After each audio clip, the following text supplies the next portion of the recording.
starts off with a Trainer's Mail, hits an Ultra Ball, always a great card you want to see turn 1. Absolutely. I really want to talk about how it's for Admassu to be starting the game. Because everybody expanded seems to be to play it on your first turn, but even had a chance to play it. All of the items in there. Shuffles it. You draw a card. Night March is such an item-based, item-heavy deck. See game swing on opponent play that gets us on the first. So wouldn't even be surprised if we would say Admassu go for that strategy against James. Yeah, definitely. And thankfully for him, he gets to discard a Lampent with the Ultra Ball from his hand. Night March being a deck where its attack does more damage for every Night Marcher in your discard. And you have to play Lampent, but there's no way to actually use Lampent. So it's definitely the first one you want to discard. First search always. Day's just started. Morning's still kicking in for everybody. So we got to make sure you got to be very, very careful about what's kind of prized in this kind of matchup. You really need to make sure you count your total Night Marchers and see how many of the 12 are actually going to be in the deck. But as he grabs the Tapu Lele and everything here, it's going to be really interesting to see what his opening plays are. These first couple turns really can dictate a lot of the game. Not completely, but it'll be interesting. You don't really want to overextend as a Night March player because of those copies of Karen, allowing you to shuffle all Pokemon and discard piles back into the deck. So, as Jeremy was just mentioning, Night March's attack only gets stronger if you have those Night Marches in the discard pile. So Karen really shuts that strategy down completely. Alright, so here we do see the Wonder Tag off the Tapu Lele he got from the Ultra Ball, looking for a supporter for turn 1.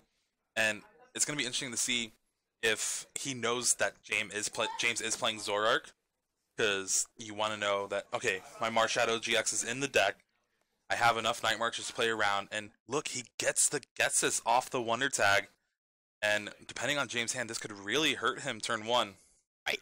I mean, this is such a strong play that we've been seeing all weekend, and it comes a lot of the times from a deck like Night March. Whoa, okay. Getsus hits the special charge, but that's a card he does not need. His hand is looking beautiful with double Bridget, double Zoroark GX, and a double Colorless. That means with a double Colorless, he can actually knock out the Joltik that's in the active spot and set up multiple Zoroarks in the coming turns. Absolutely. That was a big play from Admassu, being able to see James's hand and see the resources that he has. He knows that if he wants to actually stop that knockout from the Tapu Lele, he wants to try to find a way to get that Joltik out of the active position. Because you don't really want to give Zoroark those free prizes early when you have such weak attackers that are, so susceptible to early damage like this here. So we see a double colorless on the Joltik and a pass, but it's really just kind of sacrificing it to the Tapu Lele. And there we see the Bridget from James, and you see him eyeing that Alolan Grimer.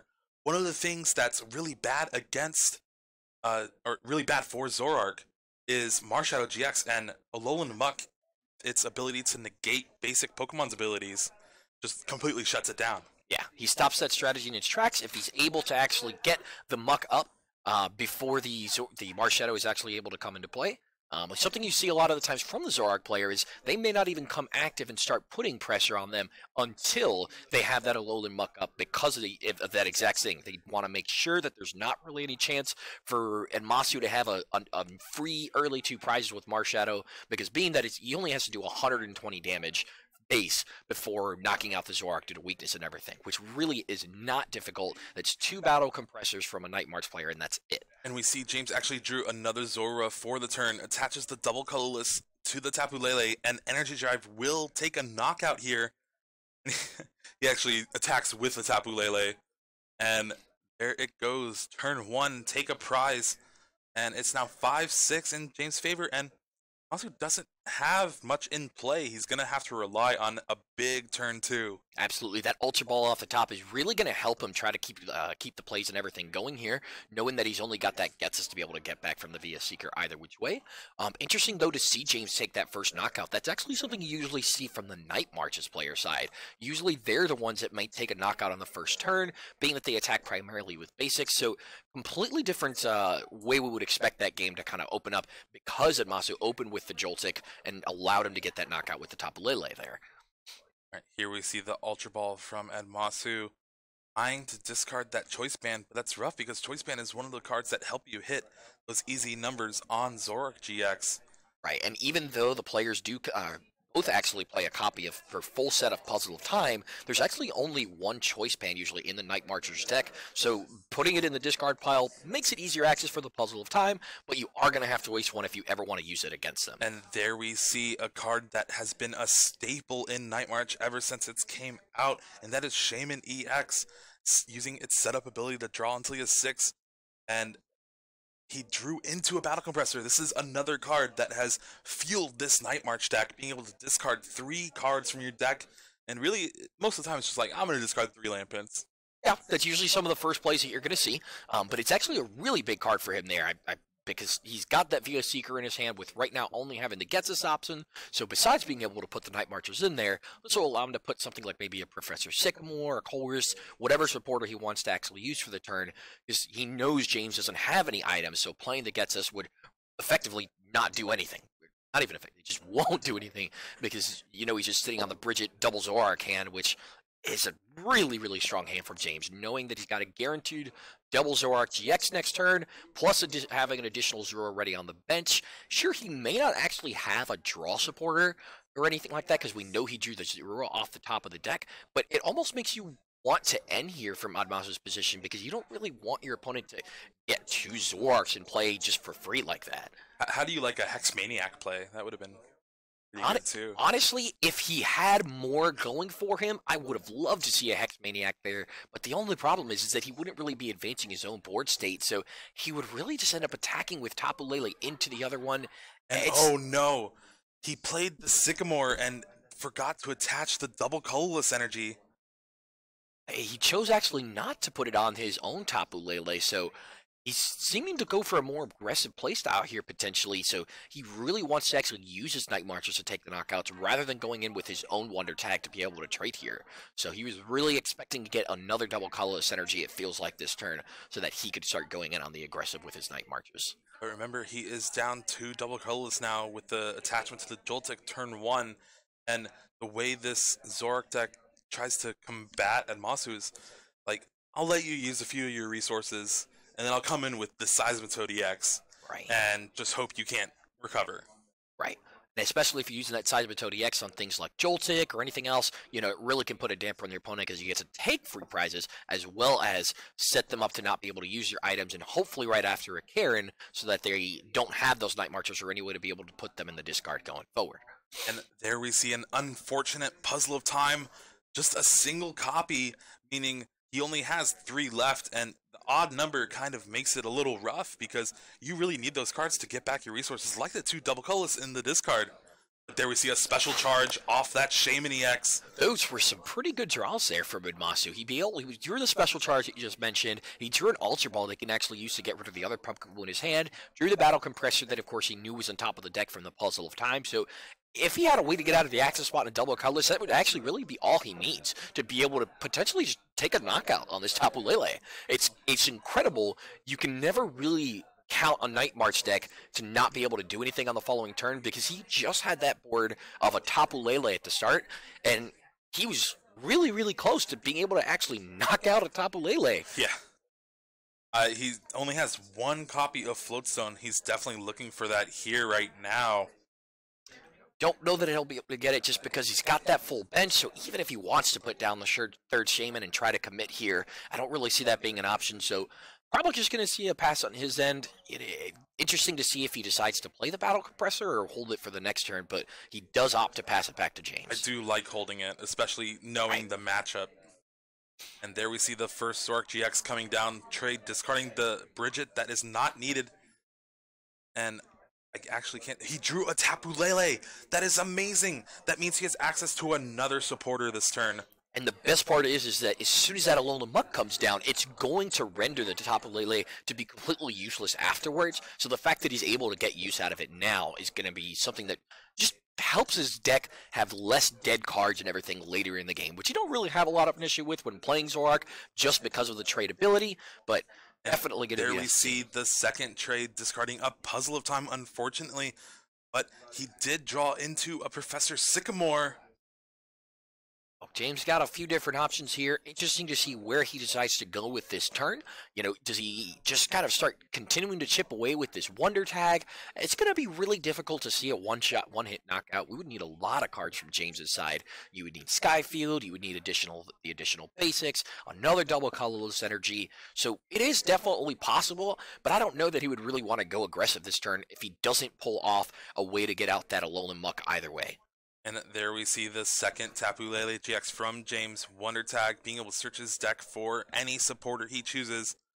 It's looking like a Karen. This is one of the benefits of playing these single supporter cards in your deck. You're able to have access to them basically anytime you want. And I even like that play this turn. He's already got the 2 Zoroarks on the board. He's already got a double colorless energy he can attack. There's not really a reason for him to advance his board state. Just playing a Karen, putting the Night Marches he's already got back into the deck, it's going to make it so that Admassu again has to put a lot onto the board this turn to be able to really do anything. And after having his bench is full, can't put any additional Shamans down. So playing the Karen this turn really should make a dent on Admassu's strategy, even if it's only shuffling in a few Night Marchers. Wow, I think that was about a few 8. is like 8 or 9. Yeah, Like. so it looks like it was even more than I would have expected. That was definitely a strong carrot on Admassu's part there to start off. And this is something that Night March has got to overcome. So, I mean, you play Night March in a regionals, you've got to know what you're going to be up against. You've got to know it's got a target in its back. People are going to be playing cards like Karen, paired with Seismitoad. People are going to be playing cards like Oricorio. So, by this point of the tournament, he's already completed 9 rounds. He's on to round 10. And you got to hope. Wow! There is the Alolan Muck coming down, shutting off that Marshadow GX. And any future plays that Admassu might try to make. And there is an Energy Drive 440. That was a crucial move right there from James. This has been a great 2 turns from James. Absolutely. From a hand of just some Bridgets and Zoroarks, he was able... I didn't even see the Alolan Muck pop into his hand there. That was actually probably the last perfect card that James would have liked to see there to be able to really make sure that Karen did even more work than it actually ended up doing. Well, even with that, if you look at his hand, he has a Professor Sycamore for next turn as well. I think that last trade got him the Alolan Muck and a Sycamore. I think those were the exact 2 cards he drew, which was a fantastic way to be able to use that last trade there. Also, I just gotta say, I love Alolan Muck. Its art is great. It's so rainbow and ugly looking, but I love it. I really enjoy the new Alolan Pokemon. I really appreciated when they came out. It was a little bit of a different twist right there that they decided to go with. Alolan Muck, Alolan Executor, Alolan Ninetales, and Marowak. Those are actually some of my newest favorite Pokemon ever since some of them coming out. Oh, for sure. And back on Admassu, he did save that Battle Compressor last turn for this turn, so he's kind of telegraphed, like, okay, I might get Karen'd. I need to make sure I have some recovery afterwards. Right. And looking at his hand, it's looking pretty good. There's the Battle Compressor, an Ultra Ball, discarding a Night Marcher, and then he has a Sycamore as well. He's definitely got plenty to follow up. He can even Ultra Ball getting another Night Marcher to put it into his hand, just to Sycamore it away. It's incredible how your opponent plays Karen, and just like that, you're already back to 5, maybe even more Night Marchers in the discard pile. Sure, you know, you think that there's not really going to be a likely scenario where he knocks out this Tapu Lele, but he's got access to puzzle time. A simple Professor Sycamore into a double puzzle here can just grab Battle Compressor Choice Band, and if he finds a way to get that Tapu Lele out of the active, that'll be a knockout. He's definitely also looking for that Floatstone to get out of the active spot. We do see 1 puzzle and a Trainer's Mail. I don't see much else that is of use this turn. Don't know that he'll be able to take a knockout with a hand like that, but definitely, you know, he could at least start some of the damage process with his own using, I can't even use Energy Drive. He did commit the energy to the Joltik, which, being on James's side, when you see that put down, if that Joltik doesn't come active this turn, if you see a Guzma from James taking out another DC on the bench, sure, he did get to use a special charge and everything already, but that's really going to be something crazy. Now, one thing for Admassu that he's got to feel uncomfortable about is because his bench is full, he hasn't had a spot to put down a Zero of his own. You know, that's something that Night March players really, really like when trying to combat Karen, because it's a way to consistently discard a Night Marcher, at least one every turn, while drawing additional cards, especially as they start to get something like Seismitoad EX to go on the board, because it's one of the few ways to discard Night Marchers without using Battle Compressor or any other item cards. Yeah, and there we just see a pass from Admassu, action back on James. We'll see if he does have access to that Guzma, but I believe he just has that Sycamore. He does have access to a couple trades to try to dig for it. I'd love to see what's going to be happening here. See if he decides to go for, the play of looking for that Guzma. Well, he all in right now, discarding Sycamore for trade. Yeah, he decides, you know what, I'm just going to win. He does have, of course, always the VS Seekers and everything, so VS Seeker will get him back Karen and back Sycamore, so... Oh, and we see the Execute finally draw into James' hand. And I see a computer search from James, so he's going to be able to pull off whatever play he wants this turn to be able to put as much pressure on the board on Admassu's side. If he wants to take a knockout on top of Lele, I can see it happening. If he wants to take a knockout on the Joltik, I can see it happening. If he wants to get a Seismitoad out in Quaking Punch this turn, I wouldn't even be able to be shocked if that happens, because that computer search combined with the flexibility and everything else that you see in Zorak and the fact that he hasn't even played a supporter this turn really just opens up the possibility for James's turn right here. Exactly. We do see the double colorless come down on the fresh Zorak from Breakthrough with its stand-in ability, being able to freely rush into its active spot. And we see the computer search getting a Versus Seeker, I believe. Now, you don't even have to show the card to your opponent, but James just said, you know what, I'm in such a commanding board state that, here, look, I've got the VS Seeker. I'm going to play it anyways. Let's lay it down. I'd love to see if he's going to just say, oh, it's Karen again. See if he's going for the I think it has to be a Karen, right? I don't know. We're going to... Yeah, we see him bring the Execute back to his hand. That's one thing people kind of forget, because if you Karen your Execute back in your deck, you kind of just nerf your setup a little bit. Right. You want to actually end up holding him, which at that point, you make yourself a little bit vulnerable to an end, but at least force your opponent to play it. So seeing plays like that really makes me feel confident in the player when they make sure to do all the sequence and everything right. But the Karen does come down. The 5 Night Marchers that Admassu worked so hard to put back in the discard pile last turn, right back in the deck. Unfortunately, he can't bring the Execute back because of Alolan Mug. So I guess not too big of a deal. Doesn't have to worry about it anyway since the power is shut off at all. But really interesting to see that the Zorak Breakthrough is the one that he went with the double colorless on. It's already going to be able to take a knockout on the top of Lele because of the stand-in ability, and it's a non-EX-GX attacker, which when you're playing against Night March is something you really want to be able to try to use effectively as all of your non-EX-GX attackers, so that they're not just taking the better trades when knocking out things like Zorarks and Tapu Lele. And there we go, stand-in from James. And we will see a Mind Jack take the knockout on Tapu Lele, thanks to Admassu's full bench. Joltik's coming up, and because, thankfully it is that Joltik, since Zorak does resist Psychic, so if you went with the Pumpkaboo, it would actually need an extra Night March to be able to take a knockout. But Admassu doesn't have any Night Marches in the discard pile because he just got Karen last turn. He's not going to have access to basic abilities, so he can't use anything like Shaman. So he's going to have to put a fresh 5 Night Marches in the discard pile again if he really wants to be able to take a knockout on this Zorak Breakthrough. Yeah, I think he's actually down 3 Battle Compressors, at least 2, 3, and then 1 Puzzle of Time as well. He does have a giant hand, but having the right combination of cards to be able to set up and maybe even try to power through another Karen that could possibly hit the board next turn. Yep. It's a lot to ask for from Admassu in his Night March deck. Now, it's going to be... I'm kind of shocked to see that Joltik hit the bench, because again, if you're Admassu, I really feel like you want to get that Zorua down, because if these Karens keep going and keep going, you've got to be able to use your own Zorak at some point. You've got to be able to either... It's an attacker that doesn't rely on your discard pile, so it gives you something to do on the turns that they Karen you if you don't have your own way to take knockouts. You can use your opponent's Skyfield if he puts it into play to fill up your own bench and even discard your own Night Marches afterwards by knocking out the stadium. But let's see what the Sycamore brings into his hand, see what kind of resources he's able to get. Got a couple of Night Marches and a Dowsing Machine, which could prove pretty well for Admassu here. If he even has 1 Night Marcher in hand, he could actually pull off the knockout by grabbing a Battle Compressor with that. And like you've been saying, with the Zorak and its trade ability with the deck to help keep it from fighting these Karens every turn. Night March has been a deck that's gone through so many changes because it's been out for a while, and it's always been very dominant. I started out with Archies and Empoleon. That's what the Zorak reminds me of, with Empoleon's diving draw, right? And being able to discard just draw 2, it really helped out the deck, and that's what we see with this Zorak GX now. And Admassu Machine is getting that Battle Compressor, like you said.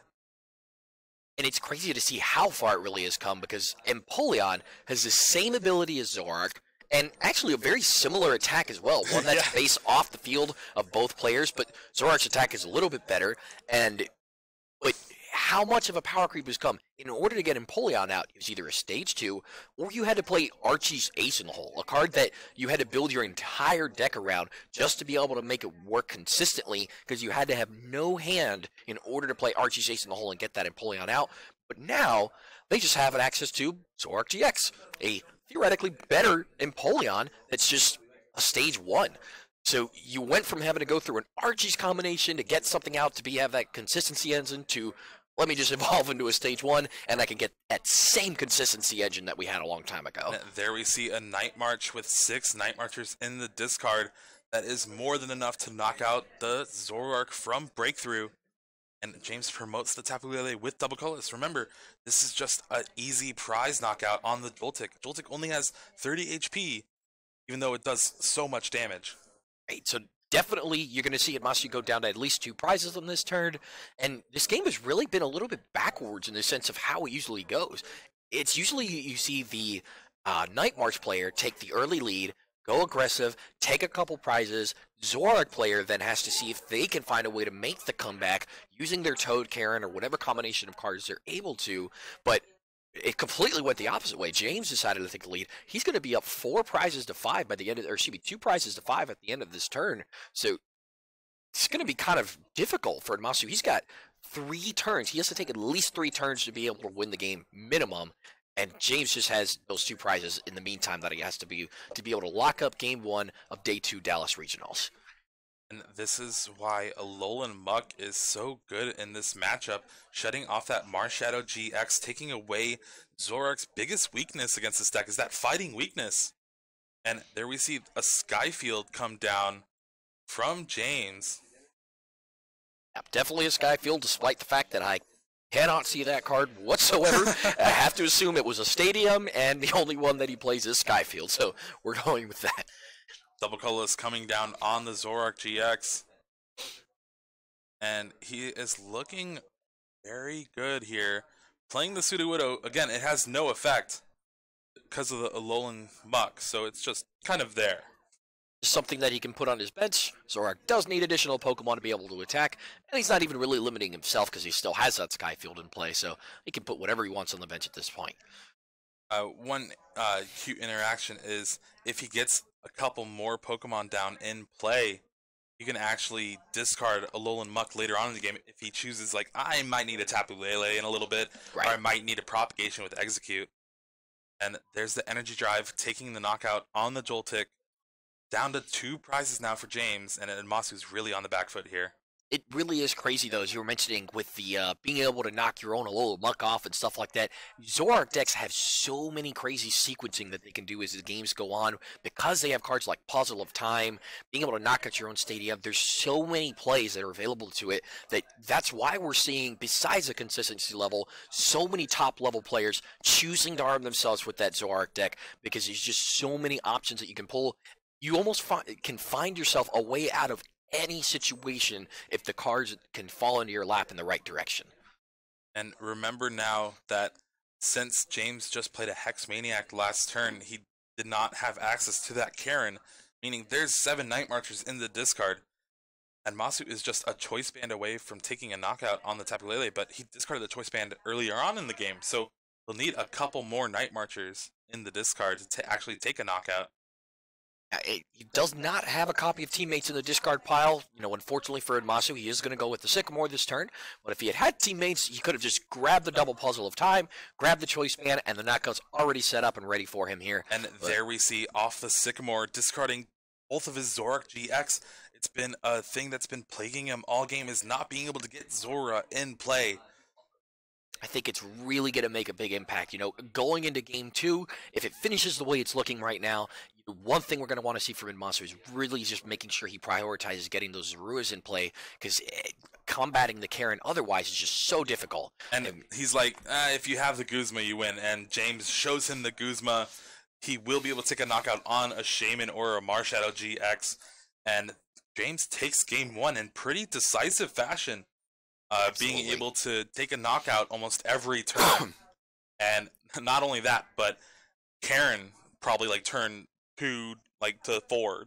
Right. He was able to be able to see the Zoroark deck still set up while playing a Carrot on turn 2 and turn 3, hindering the Night March player's setup and taking prizes at the same time. That's pretty impressive, and it's really going to be difficult for Admassu to keep up if James is able to keep setting up just like that. Admassu has to be able to get that Marshadow going faster. He's got to be able to either deal with the Alola Muck or just disregard it and be able to put the pressure with the other cards, get his own Zoroark GX into play, whatever he needs to do. Because otherwise, he's going to end up at the 7-2-1 record, and James is going to end up 8-1-1 going into the Dallas Regionals Day 2. All right, so speaking of Day 2, we haven't really talked about the field that much, but there's quite a variety of decks in these 38 players remaining. And remember, they had to combat over 1,000 players to get to this point. That means their decks are the epitome of consistency. They needed to make sure, I need those 21 match points to make it. They got there, and do you have any favorite decks in the field right now? Well, I gotta say, I gotta be a little bit biased. I'm gonna put a little bit of favoritism here on Sam Huff. He's the only player that took Greninja Break deck into the top 38s, and I'm always got a little bit of a soft spot for Greninja here. You know, it's a deck that I'm super fond of. If I was playing in the tournament, it would have been one of my top 3 options because it has such a strong matchup against Night March, a giant Water Shuriken, and the other Shuriken being able to take a prize every turn as you take out Night Marchers. Shadow Stitch being, he's definitely going to be one of my favorites to kind of keep an eye on as the day goes on. Yeah, for me, it's actually the fact that there is 2 of the Shock-Lock decks where we saw it earlier on in Day 1, Round 3, and 2 of them made it into Day 2, and I'm going to be excited to see if they hit the right matchups and could go even deeper in the tournament. I gotta say, as much as I love the Shock-Lock deck, I'm going to be excited to watch it play other decks, but if we get to that point in the tournament, both will make it into top 8, and what if they both have to play each other? Oh, no. That is just going to be a grueling, grindy game, and it's going to be from Ross Coughlin, the creator of the deck himself, Jonathan Perinato, the other pilot, somebody who's always known to be an X-Files partner with Ross. That will be an intense matchup if it actually goes down. Oh, definitely. And here we see action on Game 2. James does start the Seismitoad EX. So that's a good and a bad thing, right? Because it's very good in this matchup, but early game it might seem a little awkward. It is, but at least he has ways of being able to recover it if it gets knocked out. At the same time, he could theoretically just pull off some decisive plays on his first couple turns. You could even be as bold as just say, all right, you put a couple Night Marches in your discard pile first turn. I'm just going to go for the first turn, Quaking Punch Karen. You know, sometimes Night March is so susceptible to the item lock that that's really all you need to do to be able to beat the deck. Now, granted, Admassu is playing Ranger. He does get to go first. He sees the Seismitoad, so he should be able to do his best to try to play around the Quaking Punch. His hand's pretty stacked up. He grabbed a Dowsing Machine off that Trainer's Mail, so with this Battle Compressor, it actually kind of turns it into its own little mini computer search. He can grab whatever card in the deck that he wants this turn, so he's really going to be able to set himself up to be able to combat that Seismitoad's Quaking Punch next turn. I believe I see a Puzzle Time in his hand as well, and a few other cards that are pretty good. And with this Battle Compressor, he's definitely looking to discard a couple Night Marchers because you want to get that Seismitoad off the field as fast as you can. As fast as possible, because there's too much devastation that can come of that card. It's going to slow Admassu down way too much, even if it doesn't stop him completely in his tracks. If it just slows Admassu down enough that James is able to get a setup going like he did last game, that's just the Seismitoad has pulled its weight and done what it needs to do. All right, and he's going deep in the tank here for this Battle Compressor. It made me think he might be eyeing up a supporter as well. I see he's got the Getsus on the top of his deck. He's thinking about it, but you got to be a little wary after the first game. It didn't go so well for you. That gets us for one, and then him revealing, I got the best start I possibly could have. Like, definitely not something you want to play into again, but at the same time, it's a much more comfortable card to play if your hand is really strong otherwise. So sure, you want to get as many cards as you can off the Getsus, but if your hand's already looking good, it's a little bit more of a risk that you can kind of take, knowing that you can maybe play a Shame and draw a few more cards, whatever you need to do to be able to keep yourself going. in case it doesn't go the way you want it to. And there we see off the Battle Compressor discarding the Pokemon Ranger, a card that is probably the best card he can play against Seismitoad, and the Getsus as well as a Joltik. And remember, we were talking about usually you discard. It's happening again. Oh no! One card, and it's not even a card he was going to play next turn. Nope. And you see the double colorless energy in his hand. You see the supporter, so you know if he wants the Quaking Punch next turn, he's going to be able to do it. Sure, it's not that crazy hand that we saw last game of Bridget and everything else, but he's got to draw a supporter. He's got the double colorless energy, so James is going to be able to at least go something live next turn. Interesting to see what Admassu does to try to set himself up to be able to counter that. Yeah, and I was saying before, he discarded the Joltik, and we were talking about usually you discard Lampent because they're the ones you can't use, but Right. it's kind of interesting because with Marshadow and its Shadow Hunt ability, it copies the attack of a basic Pokemon in the discard. So if you put a Lampent in, you can't attack with Marshadow. Right, because it has 3 energy to use Night March as opposed to Joltik. He's the only one that has that 2 energy cost. Well, it's also a stage 1. That is a good point. That is another reason. Yes. All right, and looking at Admassu's hand, it doesn't really seem like much now. He's probably going to try to use this Dowsing Machine, but he has a few just supporters in hand and a Shaman and too many cards in hand to actually use the Shaman to its full effect. Right. I mean, he does get the Dowsing Machine to drop a couple cards first, but, he's got a lot of good resources in his hand. He's not really, he can get rid of a Night Marcher, but he doesn't really have any on his bench right now, so it's going to be interesting to see where he ends up going with all these. And here is the Battle Compressor again, and one card we saw in his hand was that Zoroark GX as well, but no sign of Zorua yet again. At least at this moment, and there's the 3 Lampent. He's like, okay, I got my attacker in the discard. Now I can throw these cards that are useless to me. Right. You don't want to ever draw into the Lampents because you can't do anything with them. You can't evolve out of them. Nothing. You hope you don't prize them because they're the last prizes you really want to see. So if they're in the discard pile, they're where you want them. And here we see he's got 5 Night Marchers in the discard pile already. James hasn't even gotten a chance to take a turn yet, and he's already got a Night March ready to do 100 damage. Incredible how much force this Night March actually really has. And, that is not what you want to see. Puzzle of Time, looking at the top 3, only to find another Puzzle of Time. That's the most, as a player, when you're playing Puzzle of Time, that's like the most infuriating situation to happen, and it happens way more often than you'd expect. It's the next card. He was about to play a Shaman to draw. Such a punish, but realistically, you can argue he's making the right play. It's just every once in a while, you take the risk reward, and it doesn't necessarily go the way you want it to. All right, here is the setup, and oh yeah, that was unfortunate because he could have set up, probably drawn into the puzzle. Oh no, that is heartbreaking. He does hit a double colorless energy, so he's going to be able to get the attachment for turn. Now, one of my favorite things about March Shadow is it's such an open card. It does more than just Night March in this deck. It's such a great counter to Seismitoad EX as well. So as long as he doesn't get that Alolan Muck out, he can do things like, all right, this turn, I'm going to use Night March and do 100. Oh, you hit my Marsh Shadow and I'm almost knocked out? Well, let me put this Shaman EX in my discard pile, and I'm just going to Sky Return my Marsh Shadow. Put it right back into my hand, negate all the damage that you've done with Quaking Punch, because as much as Quaking Punch has the amazing effect of dropping item cards, it only does 30 damage, so it's not going to be taking out that Marsh Shadow anytime soon. And here we see another setup from the second No Shaman EX. Zorua.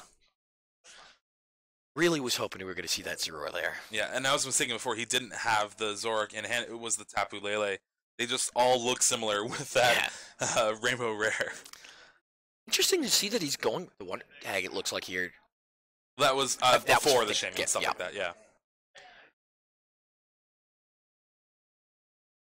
And I think we see just a pass, and now action is on James. Now, interesting though, he does decide to attach the double colorless energy right away. James is one of the lists that, for Zoroark, he is not playing any copies of Enhance Hammer, so that double colorless energy is pretty safe. It's not going anywhere, so you can feel confident for Admassu being able to attach it and not have to worry about it hitting the discard pile. He also knows that an N is coming from James. Right. And there we see the Bunnelby, kind of a concession to, well, okay, if I don't draw anything off this N, there is a chance that you can have, like, a bunch of Night Marchers and a Sycamore in your hand. Right. And you just don't want to lose a game like this. Not when you're in the second day. Not when you're already up a game. It just would be really sad to be able to just lose because you only had one basic and your opponent drew that hand like that. You don't want to even put yourself in that option. And James, with the N, will be drawing 6. Definitely looking for some of his basic Pokemon, especially that Alolan Grimer, to try to get that Buck set up next turn. Yeah, on James's side, if he can find the Alolan Grimer and a copy of Zorua, that'll be everything that he would really want, because it's really unlikely for Admassu to be able to try to... He only needs really one Zorua. If he pulls off a Guzma, that'd be pretty impressive when you're talking about under a Seismitoad lock, but here's exactly the situation you were talking about. The only other basic... last card was the Ultra Ball, and he has the Alolan Muck in hand. It'll be interesting to see if he goes the Zorua route or the Alolan Grimer, but that Ultra Ball has definitely saved James right here. Right. He almost was in that situation where he didn't have another basic early that he was going to want to put down. He does get to discard something like a Ranger and an Acerola. Cards that he's not really going to want too much in this matchup, especially the Pokemon Ranger. So nice to be able to put those in the discard pile early so you don't have to worry about them coming up and clogging all your draws later in the game. Yeah, usually that's what Zoroark is for. But right. He might just have to do it the old way. Like, okay, I guess I'll Ultra Ball these away. Old school cards. And there we see the Zorua definitely valuing consistency over shutting down this Marshadow, early game at least. It'd be kind of worrisome putting the Alolan Muck because it obviously does shut down your basics too. So you've got the Tapu Lele in hand already. You know, you want to make sure that you don't put yourself in a bad position. You got to be able to use that Alolan Muck at the right time. And there we see attacking with the Seismitoad, Waking Punch, 30 damage on the Marshadow, turning off any items for Admassu for his turn. And remember, that Pokemon Ranger is still in his discard, and not having access to Versus Seeker means he won't be able to combat this item lock. Wow, and there's 3 copies of Ultra Ball in his hand. That would have been an explosive hand if he was able to use any of those item cards right there. Now, the good thing about Marshadow is, though, it's already doing enough damage that it will be a 2-hit knockout on the Seismitoad EX. So he is going to force James to play a Karen or something of that sort next turn if he doesn't want to fall to the Marshadow on the early turns of the game like this. And one thing that Admassu did this game, which he did not get to do last game, is get that Zorua down on the bench. Yep. And there we see the Night March from Marshadow, thanks to Shadow Hunt, dealing 100 damage. And James now needs to find a way to get either Karen or just get set up a little bit more. Right. If he's able to do either of those things, even if the Seismitoad goes down, he has ways of being able to pull it out later. You know, it's not the end of the world if that happens, but definitely needs to be able to pull a couple cards out this turn. He's got the Tapu Lele in his hand, so he can go for the Karen if he wants. I mean, this is the coveted play, the good old Seismitoad Karen. And Admassu didn't play anything last turn. I think he actually just drew the Karen naturally as well. Oh, yes. Looks like I think that was then his top deck. So who needs to play Tapu Lele when you've got the Karen already in your hand? And interestingly enough that he did discard that Acerola then last turn, because this is one of those rare situations where Acerola is going to be actually a really useful card in this matchup. Night March, usually a deck that takes 1-hit knockouts. You don't see a lot of 2 hits and everything here, but at this point, Marshadow can't do any damage, so Admassu didn't play a single card last turn, which means if he wasn't telegraphing a bluff, then he's got to top deck something, or else he's just going to be sitting for a while, passing back to James. And yeah, that is all James did was Karen and Quaking Punch, but most of the time, that's all you need against Night March. He's got the Zorua on the bench already. He's got a Lele in his hand next turn, so he's going to be able to do more coming forward. It's really all up to Admassu at this point to see what he's able to do under this item lock. I didn't see a copy of Zoroark GX in his hand. If he even had just a Zoroark GX on the board, that alone would be enough to be able to at least keep him moving, drawing a couple extra cards a turn, finding a way to discard Night Marchers. For the knockout. Right. But at this point, his hand, it's all a bunch of items and Night Marches, it looks like. I see 3 Ultra Balls, I see a Battle Compressor, a Lampent, a Pumpkaboo. There's really not much he's going to be able to do with this hand. Oh, we could see an Energy Drive from the Tapu Lele, and with the 100 damage, that does take the knockout. That's exactly what he needs to be a knockout. So he would have to commit, he would have to lose a double Colorless Energy off the Marshadow, but I gotta say, it's a much better play than just passing back. Oh, for sure. And here we do see the retreat. Energy Drive from Tapu Lele taking the knockout, and James not playing much anything else last turn means he's gonna have to try to come back right now. It's going to be very difficult for us to be able to see anything from James in the terms of being able to pull off a Quaking Punch again this turn. But I got to say, if he somehow can find a way to Quaking Punch again this turn, that would put Admassu, it would just kind of reset everything that just happened. And it would really be an interesting play. But I don't really know if you can Quaking Punch into a Tapu Lele. So really interesting from Admassu to be able to see him just say, hey, you want to use Seismitoad? I'm getting rid of my Marshadow. I'm just going to go with Energy Drive. Simple, linear attack that's going to be able to set up. It's a really good card against Seismitoad EX. One of the reasons why you don't see as many Seismitoad EX-based decks is just because of cards like Tapu Lele. You're going to see so many of them in every deck anyways. Yeah, one of the things in previous formats that actually hindered Seismitoad was Mewtwo EX, right, with basically the same attack with X-Ball, and that was played in like half of the decks. But with Tapu Lele being played in 5% of every deck, it's really gonna put some hurt on Seismitoad EX. It really does, because it's just a simple linear attack, but we at least see the Tapu Lele coming down from James' side as well. He did get that Zoroark GX, so he's got cards. Oh, he's going to be able to do a little bit. I love this. He is eyeing that Getsus, the Team Plasma supporter card, and, Quaking Punch was pretty good. It was kind of hindering Admassu a little bit, but it's also pretty good, just shuffling away all the items and then drawing cards for that. If you can't use the Quaking Punch, might as well get rid of them. Wow, I'd love to see what Admassu took off the prize cards here. If he didn't grab a supporter off that or the top of his deck, he's still going to be in that same position. 1, 2, 3, 4, 5. Oh, he is left with just 3 Night Marchers. Oh, this is rough right now. You do not want to be in Admassu's shoes right now. He's living off the top of the deck, and I also just want to say James did Getsus with 0 cards in hand, so he was fully relying on Admassu having just a bunch of items. Right.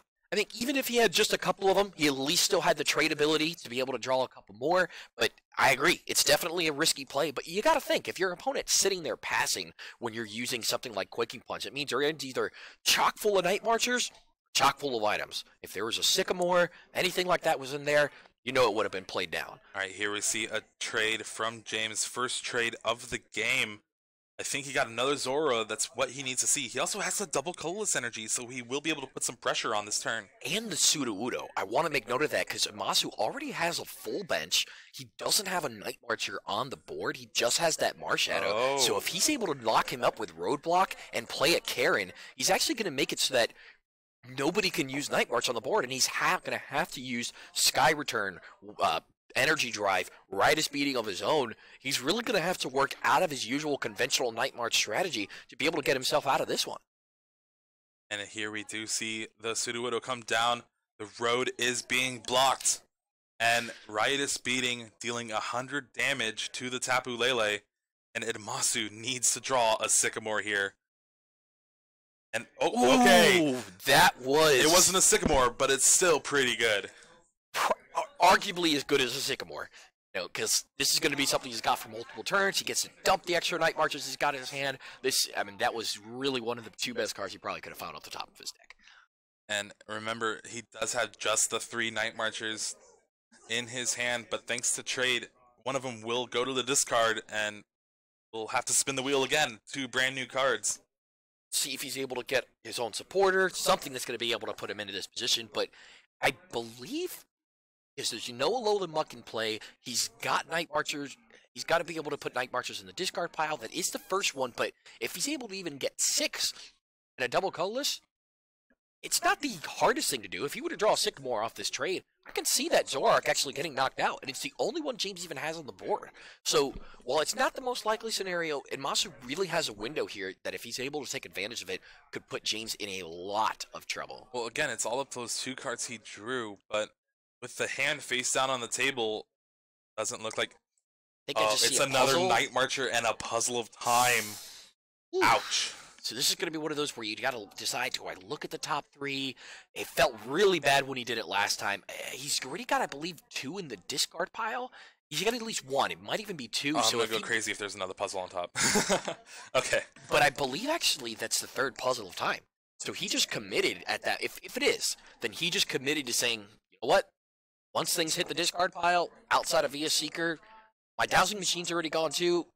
Not much else I'm going to be able to do to get him back.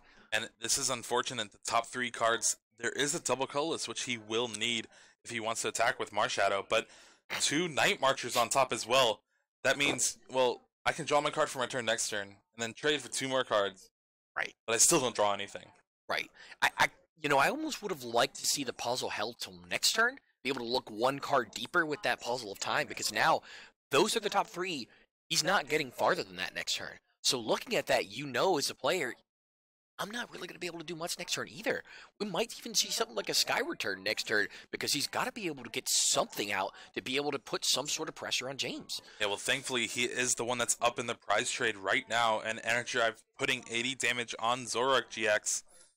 But James drew a Colress for the turn, I believe.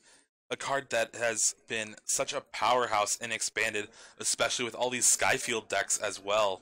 Already allowing him to draw 8 cards, better than a Sycamore or a Juniper. So, I could easily see that starting off his turn. Just hopefully to find him maybe another Zoroark GX, maybe another Zorua, maybe try to get that Alolan Grimer into play so that way I can puzzle a time my Alolan Muck. A lot of different things that you could really see from him on his end. All right, there is the Rescue Stretcher looking for that Seismitoad EX. It's interesting to see if he's just going to pull that and put it into his hand. He does have the Alolan Muck in there as well, so I wouldn't even be surprised if he goes for the shuffle option to be able to put both of them back into the deck, because as much as a Seismitoad is nice to be able to start using Quaking Punch again, I feel like you need to take out this Tapu Lele before you go back to that strategy. All right, well, there is the Seismitoad hitting the hand and hitting the bench as well. Colress will be able to draw 9 cards, which we used to think was an insane number, 9, 10 cards off of 1 supporter. But then with Skyfield all that stuff, drawing 16 is pretty good too. Yeah, those are the numbers that we're seeing now, and it's not even that uncommon.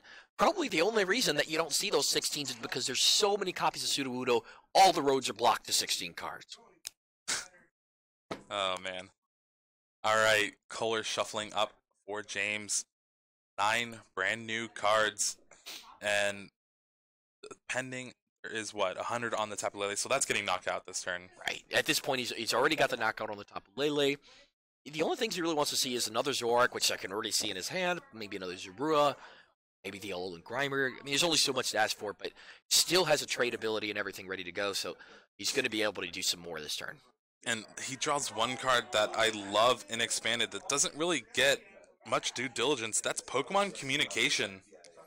It's a card that, especially in like evolution decks, stage 1 and stage 2 decks, like, okay, well, I drew one of the guys that I don't really need right now, but I also don't want to, but then I'll shuffle him back in, get a card. I completely forget about that card. All the Skyfield in play, so he's able to bet right away. And there we do see the Alolan Grimer coming down. Still has trade ability, ready to go. He doesn't have the Alolan Muck or anything. He's going to have to use Puzzle of Time to get it back. Yeah, unfortunately, using the rest, he gets that non-EX or non-GX attacker on the board like he wanted, and he can even get his Zoroark GX out of harm's way. So this is pretty nice that he doesn't have, because he's got that Marshadow on the bench, even though it has 60 damage on it, and Masu's very likely going to be able to take a knockout, and you don't really want him going to 2 prizes already. You'd rather make him work for as much as you can, so being able to use Standard to take the deck can be. And Masu is just conceding. He knows the top 3 cards of his deck. He knows there's nothing he's going to be able to do. Looks like, I believe he just shook his hand to concede. Yeah. Yep. So that's going to be James Taylor. Guzma. Okay, it didn't even really matter. That would have been it. 2 turns away, he could have gotten something, but probably would have just been too late. Incredible. A short series, but back and forth from both players. Seismitoad and Karen really making an impact. James Taylor would advance to 8-1-1. 5 additional rounds to go. What do we think? 33, 34 points is going to be what he needs to make it. Really crazy way to end that series. Yeah, and remember, Admassu is not out of it yet, but he will have to try to do a little bit more work, and especially with the target that Night March had on its back coming into this tournament, taking 3 of the top 4 spots in San Jose regionals, meaning everyone's going to have something a little spicy for against him. And I got to say, Night March is as popular as it is. It's just a small percentage compared to the amount of Zoroark, but Nonetheless, with how few Night March actually sees play, because top caliber players consistently go back to the deck, you still see it breaking into the top 32 at almost every single event. There's several in this top cut as well, piloted by players such as Admassu right there. We've got Connor Finton playing it in day 2. It's almost guaranteed that we're going to see it in the next couple of rounds